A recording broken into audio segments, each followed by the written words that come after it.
हंस सुता की सुंदर कलरव, हंस सुता की सुंदर कलरव, और कुंजल की चाहिए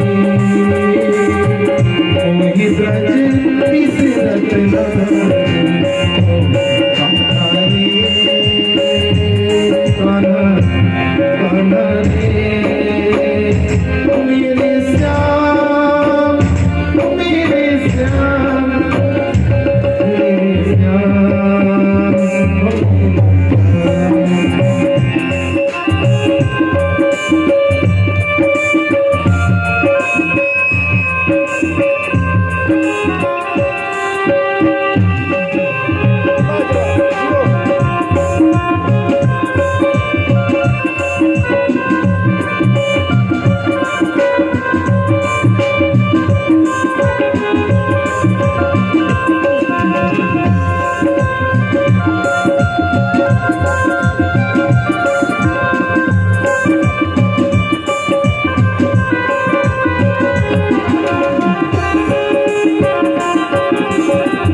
उद्धव जी ने कहा कन्हैया चिंता मत करो, मैं जाकर उन गोपियों को समझा देता। भगवान श्री कृष्ण ने मन ही मन सोचा चलो तुम्हें बड़े ज्ञान का अपना अभिमान है ना, घमंड है, जाओ गोपियों के पास पता ही चल जाएगा कि आप कितने बड़े ज्ञानी हो। उद्धव जी अपने ज्ञान के अभिमान में कि मैं गोपियों को, गंवार गोपियां अनपढ़ गंवार है उनको मैं समझा दूंगा। उद्धव जी चल पड़े गोपियों को समझाने, स्वर्णमयी सुंदर रथ पर बैठकर चल पड़े। और इधर गोपियों की क्या हालत है, सारी गोपियां जो है जब से भगवान श्री कृष्ण गए हैं तब से गोपियां प्रतिदिन वृंदावन से जो मथुरा मार्ग है उन मार्ग पर सुबह आ जाती हैं और शाम को लौट कर जाती हैं। रोज प्रतीक्षा करती हैं। गोपियों की हालत श्रीमद् भागवतकार कहते हैं गोपियों ने प्रतीक्षा का बिल्कुल अतिक्रमण कर लिया था, हद कर दिया था, प्रतीक्षा का भी हद हो गया था। और उस प्रतीक्षा में गोपियां अपने को तपा रही थी मानो तपस्या। और उस तपस्या में गोपियों ने दूर से देखा कि सुंदर सा सोने का रथ आ रहा है, पीताम्बर धारण का है। ऐसा तो नहीं श्री कृष्ण ही है, श्री कृष्ण ही आ रहा है। सब गोपियां खड़ी हो गई, गौर से देखती है, गौर से देखने लगी। नहीं ये कन्हैया नहीं है, ये कोई और है, क्योंकि मेरा कन्हैया काला है, मेरा कन्हैया काला है और कन्हैया गोरा नहीं है, किसी उसका मित्र है जो कन्हैया जैसा दिख रहा है। धीरे धीरे नजदीक आए, जैसे उद्धव जी नजदीक आए गोपियों ने चारों तरफ से घेर लिया, गोपियों ने। और गोपियों ने कहा आप मथुरा से आ रहे हो? उद्धव जी ने कहा अच्छा मेरा कन्हैया कैसा है, कन्हैया के बारे में बताओ। उद्धव जी उतरे रथ से नीचे, सारी गोपियों को समझाया। बीच में उद्धव जी खड़े, गोपियों ने चारों ओर से घेर दिया, सारी गोपियां बैठ गई और बीच में उद्धव जी खड़े होकर समझाना शुरू किए।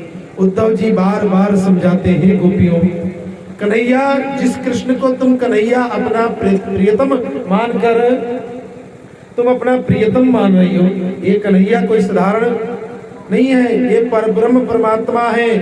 भगवान का ये अवतार है, वैसे मनुष्य समझकर तुम सब प्रेम कर रही हो, ये बात भूल जाओ। अपने मन को ईश्वर से लगाओ, ईश्वर को भगवान मानो। और ये कृष्ण साधारण बालक को मनुष्य नहीं है, उसे प्रेम मत करो। सारी बात समझाते समझाते गोपियों के लगा, गोपियों के कोई पाले नहीं पड़ रहा है इनकी बात। बड़े बड़े ज्ञान के बाद श्लोक सुनाते हैं, अनेक श्लोक सुनाते हैं, अनेक चीजों को सुनाते हैं, पर कई चीजों सुनाने के बाद भी कोई शास्त्र का ज्ञान या कोई श्लोक या बड़े बड़े ब्रह्म ज्ञान बताने के बाद भी गोपियों के ऊपर कोई असर नहीं पड़ रहा है। जब मधुपकितम बंधो, गोपियां कहती है कन्हैया के मित्र, आप भी कन्हैया के मित्र हो, आप भी बात इधर की उधर कर रहे हो। आप कह रहे हो बार बार कि मन हटाओ, मैं मन कहाँ लेकर जाऊं। कैसा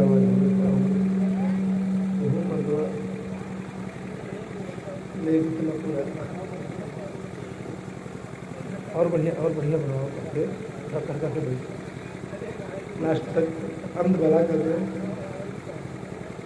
बोली भक्तवत्सल भगवान की। देखिए विवाह शादी है, बारात आने वाला है, थोड़ा सा बढ़िया से डीजे बाजा वाजा ठीक से बजाओ, नहीं तो ने वो जो मिले कोई वो कटवा ले बाराती बैंड।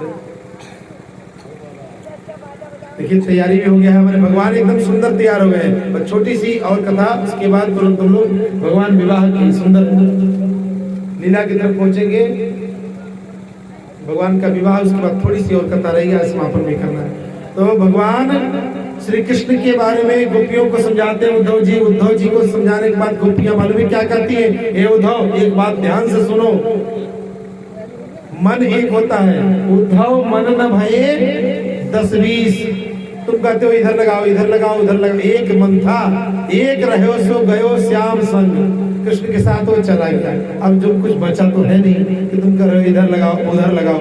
10-20 मन होता तो 4 इधर लगा देते, 2-4 उसके साथ लगा देते। एक मन था वो श्याम के साथ चला गया है। अब तुम्हारे ईश्वर को कोई एक रहो सो गयो श्याम संग को आराधे ईश, उद्धव मन न भये 10-20।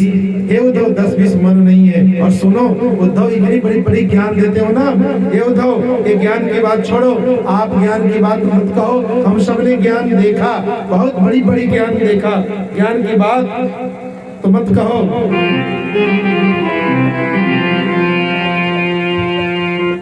हे उद्धव आप ज्ञान की जो बात कर रहे हो ना उद्धव जी, आप ईश्वर ब्रह्म और तमाम बड़ी बड़ी सत्ताओं के बारे में आप जो चर्चा कर रहे हैं, वो सत्ता मालूम है, वो सत्ता बिल्कुल हमारे कन्हैया से आगे नहीं। मैंने उन कन्हैया को गोदी में खिलाया है, मैंने माखन खिलाई है, और मैंने कन्हैया को ब्रह्म को तुम्हारे ना मक्खन चुराते हुए अपने घर में देखा है। अब तुम्हारा ब्रह्म होगा कि यहाँ का होगा। उद्धव तुम भय बावरे पाती लेकर आए दौड़े, और तुम्हारी बुद्धि हो गई खराब। उद्धव जी जो ज्ञान की गुदड़ी लेकर गए थे उनकी सीढ़ी खिसक गई। उद्धव जी ने कहा धन्य हो गोपियों आशा महो चरण रेर जुखाम पिबत्वम। हे गोपियों मुझे तो लग रहा है कि आपके चरणों में हम सभी आपके चरणों में लेटकर, उद्धव जी कहते हैं आपके चरणों में लेटकर मानो मुझे आपके चरण की रज को मस्तक से लगा लेना चाहिए। हे गोपियों आप धन्य हो, आपकी भक्ति की पराकाष्ठा है, आपने भक्ति का वो पराकाष्ठा पार कर लिया है। गोपियों आप वास्तव में श्याम सुंदर को इतना प्रेम करती हैं, श्याम सुंदर से इतना प्रेम है, श्याम सुंदर को इतना मानती है, तो हे गोपियों आप सम्मान ही नहीं, आप मुझे पूजा करने की जो गोपियां करती है वो तो ये तो प्रेम की बात है, ये तो प्रेम की बात है। बंदगी तेरे बस की नहीं है, यह सर्द के होते यह सर्द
आज उनको याद करने वाली गोपियों ने उद्धव जी की साड़ी, ज्ञान की गुदड़ी समाप्त हो गई। उद्धव जी लौट कर आए, भगवान श्री कृष्ण को खबरें सुनाई। उद्धव जी को लौटने के बाद भगवान कृष्ण समझ गए कि अब उद्धव को जो ज्ञान का अभिमान था वो समाप्त हो गया। भगवान श्री कृष्ण पर ध्यान देना, उन गोपियों की इतनी याद करने के बाद पुनः दोबारा भगवान श्री कृष्ण नहीं गए। सारी महाभारत बीत गई, सब कुछ। एक बार सूर्य कुंड के मेला में पुनः वो गोपियां सारी आई थी और जीवन में एक बार एक दिन के लिए मुलाकात उन गोपियों को हुआ था, जिन गोपियों को भगवान ने इतना सारा प्रेम किया। आज अब भगवान श्री कृष्ण द्वारिका मथुरा में रहते हैं। अब भगवान कृष्ण द्वारिकाधीश बनेंगे, तब विवाह होगा। तो द्वारिकाधीश कैसे बने? भगवान श्री कृष्ण मथुरा में रहे तो कंस के मरने के बाद उनकी दो पत्नियां थी। अस्ति प्राप्ति से कंसस्य कृष्णस्यार्भक। अस्ति प्राप्ति कंस की पत्नी थी, दोनों दौड़कर अपने पिता के यहाँ गए। पिता उसके कौन थे? जरासंध। जरासंध से जाकर कहा कि पिताजी, श्री कृष्ण ने मेरे पति को मार डाला, हम दोनों विधवा हो गई। जरासंध ने आक्रमण कर दिया मथुरा पर कि मैं मथुरा कृष्ण के हाथ से मैं छुड़ाकर मानूंगा, तुम सबको संपत्ति दिलवाऊंगा। एक बार दो बार नहीं, 17 बार आक्रमण किया जरासंध ने मथुरा पर 17 बार भगवान मार कर भगा दिया उसको। कई बार सेना लेकर आता था, मार मार भगवान भगाते थे, सेनाओं को मार डालते थे, फिर भगाते थे ताकि वो फिर से राक्षसों को लेकर आए। इस तरह से कई बार, 17 बार हो गया। 18वीं बार जरासंध ने ब्राह्मणों से पूजा करवाया और कहा कि इस बार अगर मैं हार गया तो सभी ब्राह्मणों को मार डालूंगा, किसी को नहीं छोड़ूंगा। भगवान से प्रार्थना करने लगे सभी ब्राह्मण, हे प्रभु, अब आप हम लोग की रक्षा कीजिए। अगर ये जरासंध आपसे नहीं जीता तो हम लोग खानदान सहित मारे जाएंगे। और भगवान तो ब्राह्मणों के हितैषी हैं, ब्राह्मणों के लिए भगवान स्वयं कुछ भी हारने को तैयार हो जाते हैं, क्योंकि भगवान विप्र प्रसादात् धरणीधरो हम, विप्र प्रसादात् कमलावरो हम, विप्र प्रसादात् अजिता जितो हम, विप्र प्रसादात् मम राम नाम। विप्रों के, ब्राह्मणों की कृपा से भगवान कहते हैं मैं पृथ्वी को धारण करता हूँ, मेरा नाम भी जो राम है ना, ये ब्राह्मणों की कृपा से है। और मैं ब्राह्मण अगर नहीं होती तो मुझे संसार में कोई पूजता नहीं, और ब्राह्मणों के कारण ही मुझे लक्ष्मी पत्नी के रूप में मिली है जो दिन रात पैर पकड़कर बैठी रहती है।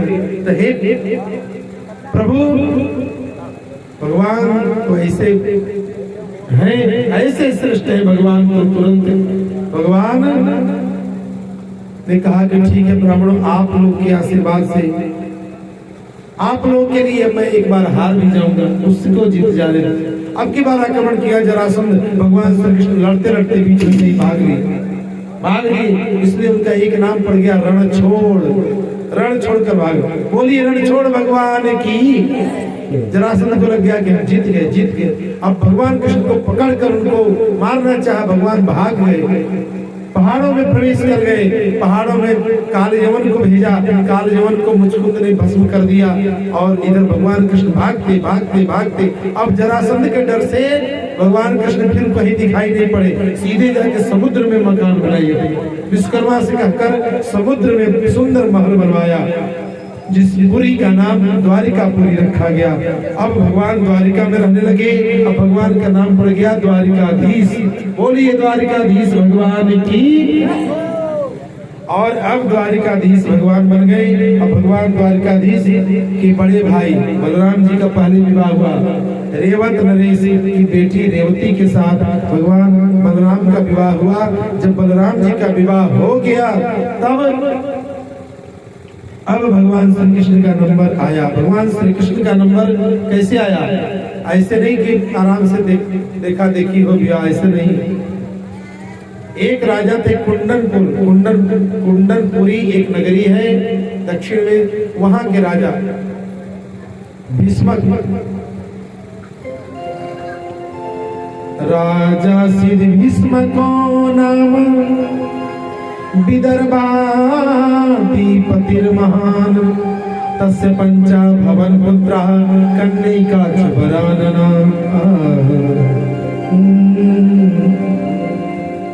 5 पुत्र थे महाराज भीष्मक को।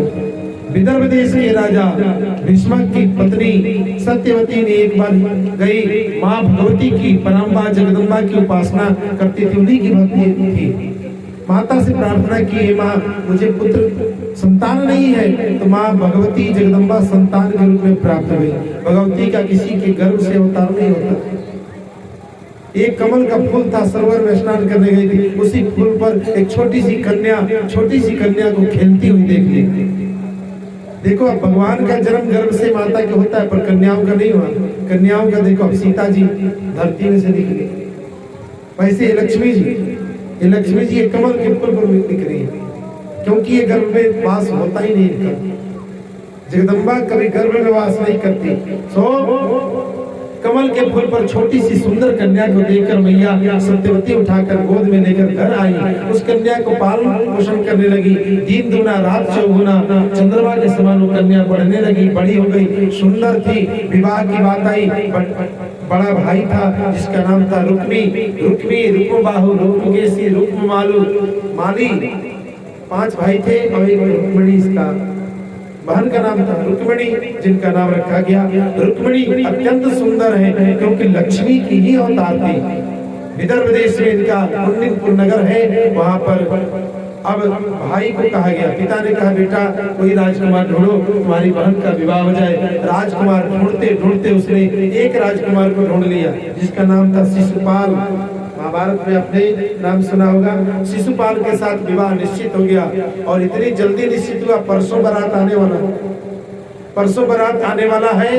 रुक्मिणी को पता चला। रुक्मिणी ने मन में सोचा कि मैं मेरे लिए तो ये विवाह के योग्य है नहीं, मेरे प्रभु तो द्वारिका में है, तो उनके पास पत्र ले भेजना जरूरी है।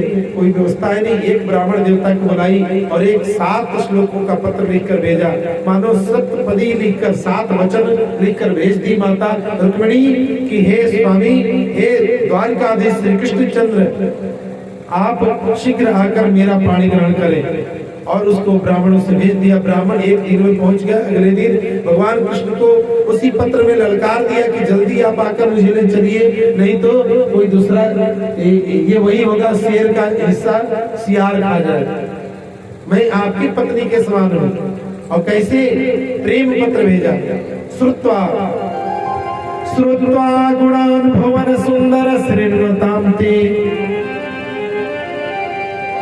निर्विश्य कर्ण विवरैर् हरतोंगतापम् रूपम दृशां दृश्यमताम् अखिलार्थलाभम् त्वज्जच्युताभिसति चित्तम पत्रमं ते। हे श्याम सुंदर, मैंने आपके दृश्य को मैंने देखा, जीवन में आपको नहीं है, पर मैंने केवल सुना है। श्रुत्वा गुणान, आपके बारे में सुना है। आप संसार में सर्वांग सुंदर हो, आपके समान सुंदर कोई नहीं है। और आपके उस सुंदरता का चित्र बनाकर मैंने अपने चित्त में धारण कर लिया है, हृदय में बिठा लिया है। और उसी चित्त की उसी दृश्य को मैं देख रही हूँ बार बार। ये श्याम सुंदर, आपके बारे में जब कोई मुझे कुछ बताता है, कानों में जैसे आपके बारे में शब्द आते हैं तो निर्विश्य कर्ण विवरैर् हरतोंग तापम, मेरे अंग में ताप जो होते हैं, ताप पाप ताप संताप नष्ट हो जाते हैं। मुझे बड़ी शांति और सुख मिलती है। रूपम दृशाम दृश्यमताम अखिलार्थ लाभम, मैं अगर जिस दिन आपको देख लूंगी शायद मेरे जीवन का जन्म जन्म सफल हो जाएगा। मतलब प्रेम की बात नहीं, प्रेम पत्र है। अब किसी का प्रेम पत्र पढ़ना नहीं चाहिए, हम बोल दिए, बात खत्म। अब आगे बढ़ते हैं। प्रेम पत्र है, उसमें कुछ और बहुत बात लिखा हुआ।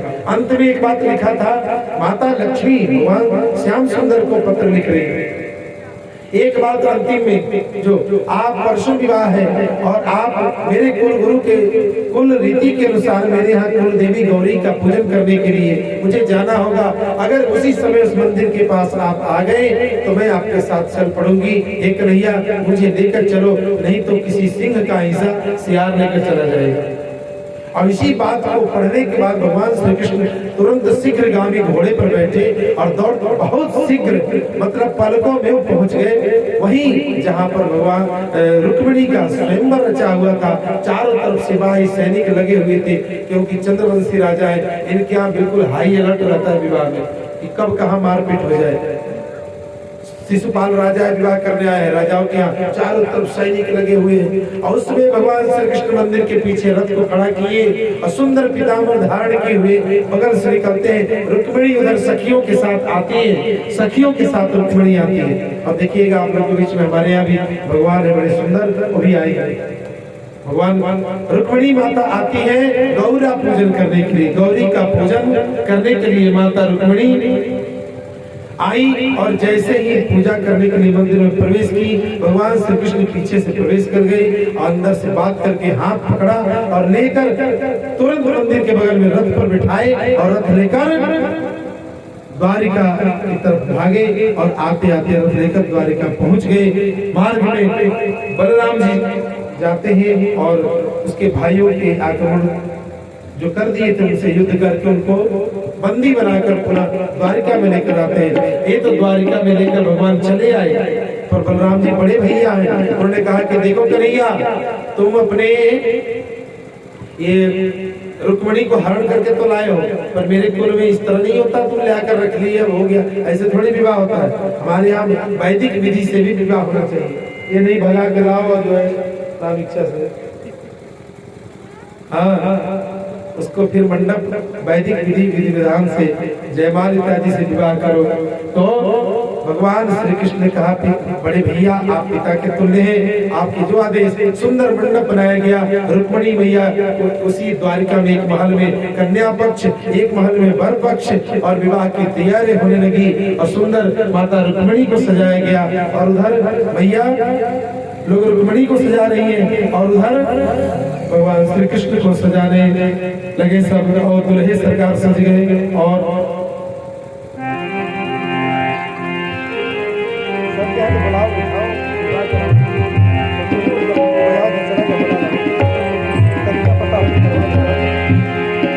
अब माताएं सब सजा रही है रुक्मिणी मैया को। कैसी? आओ मेरी सखियां मुझे मेहंदी लगाओ। मैया रुक्मिणी कहती है सखियों, मैं तो रानी बनूंगी इस धाम की, मुझे दुल्हन बना दो नंदलाल की। हाँ दुल्हन बना दो नंदलाल, मैं तो रानी बनूंगी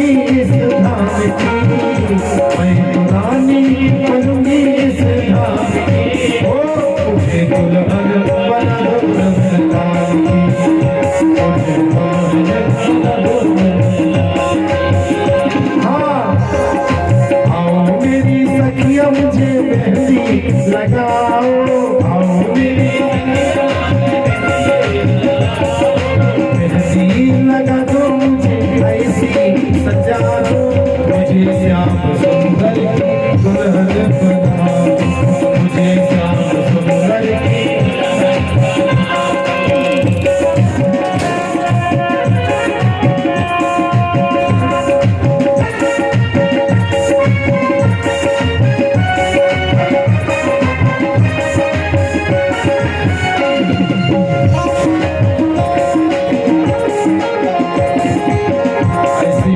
चूड़ी जो कबहू न टूटे ऐसी ये माताओं का गाना है, माताओं को भी गाना चाहिए इस बात को। ये भजन जो है ना माताओं के लिए, माताएं भी दोहराए। ऐसी पहन चूड़ी जो कबहू न टूटे ऐसी पहन चूड़ी ऐसा बरू दुल्हा जो कबहू न छूटे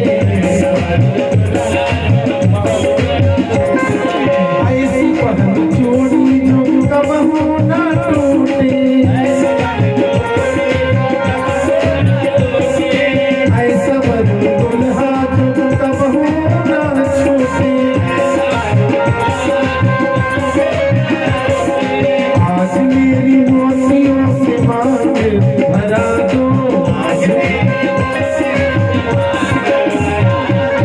मुझे श्याम सुंदर की दुल्हन बना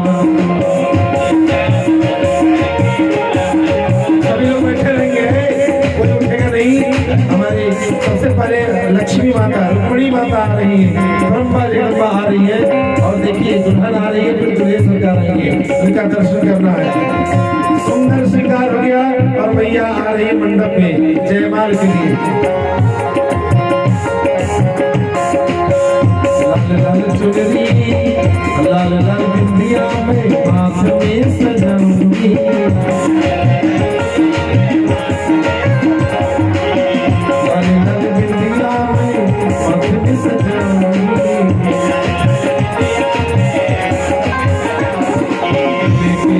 तारा में श्याम श्याम लगाऊंगी आज मेरी मोतियों से मांग भरा दो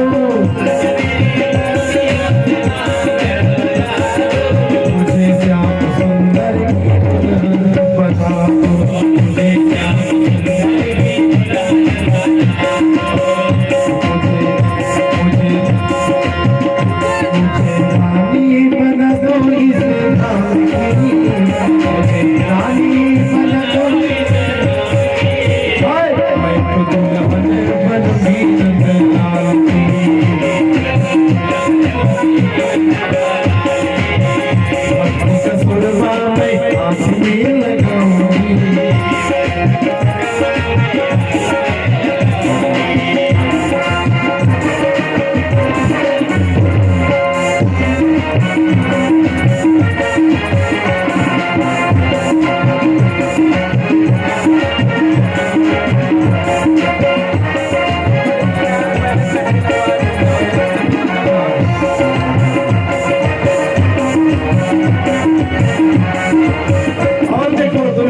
भी आ गए। अब देखो दूल्हे राजा भी आ गए, दूल्हे राजा भी सज गए। दूल्हा दुल्हन के देखिए आप लोग, सब लोग बढ़िया दर्शन कीजिए, फिर जयमाल भी होगा। और लेकिन दूल्हे सरकार दुल्हन इतने सुंदर है, आप लोग नजर में लगाइए, नजर किसी का न लग जाए, है नजर ना लग जाए।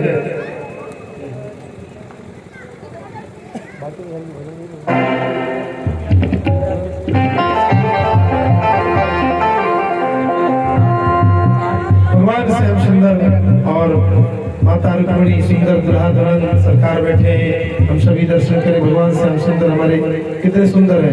फोटो वोटो खींच लीजिएगा आप लोग। तेरा किसने किया श्रृंगार सामने, तेरा किसने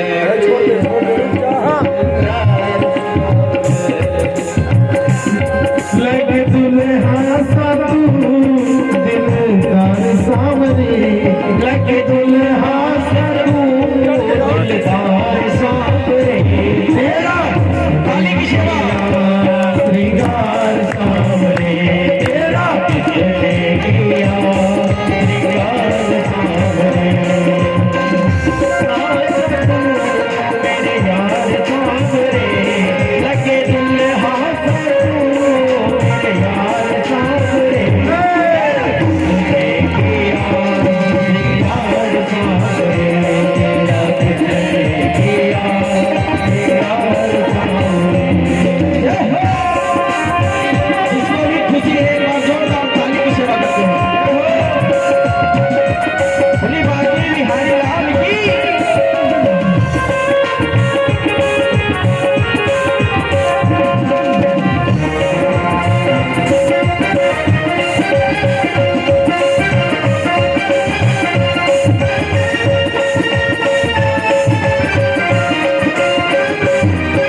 बाकी तो भगवान फिर उठकर तुरंत चले जाएंगे विवाह में, विवाह के बाद कोहबर में चले जाएंगे।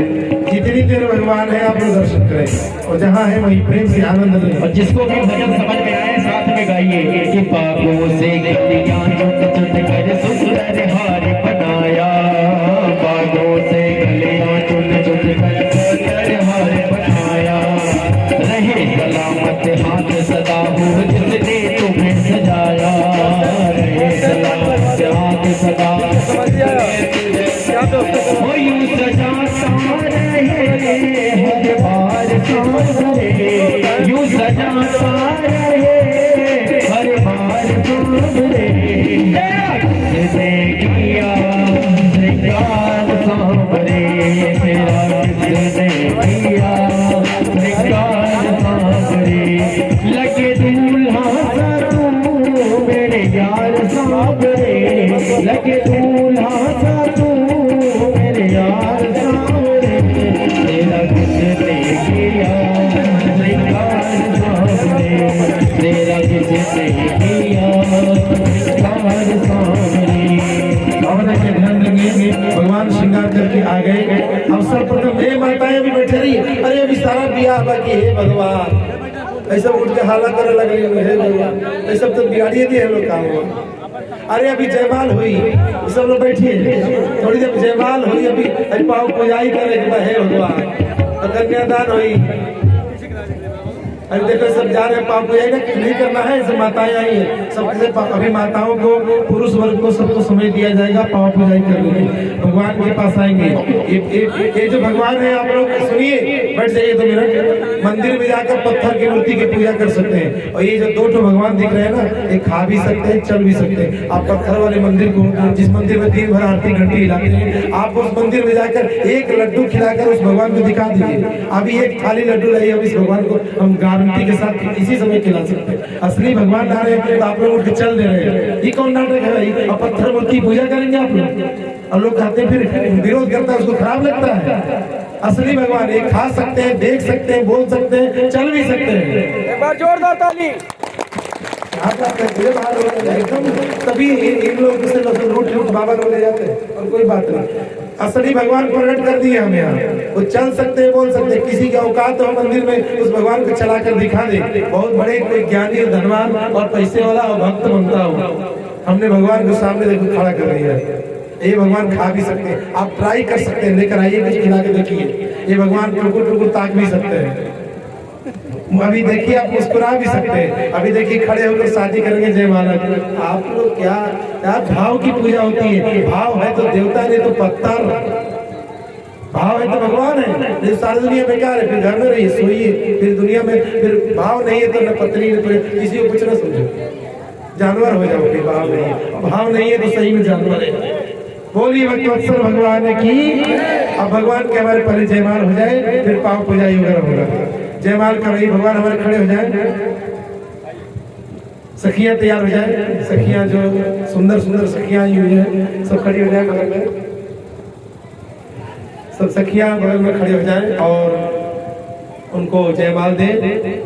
लक्ष्मी माता और रुक्मिणी माता और भगवान द्वारिकाधीश। आप लोग बाकी बैठे रहे, बाकी लोग बैठे रहे, जयमाल देखना है। श्री नटवर कोमल कमल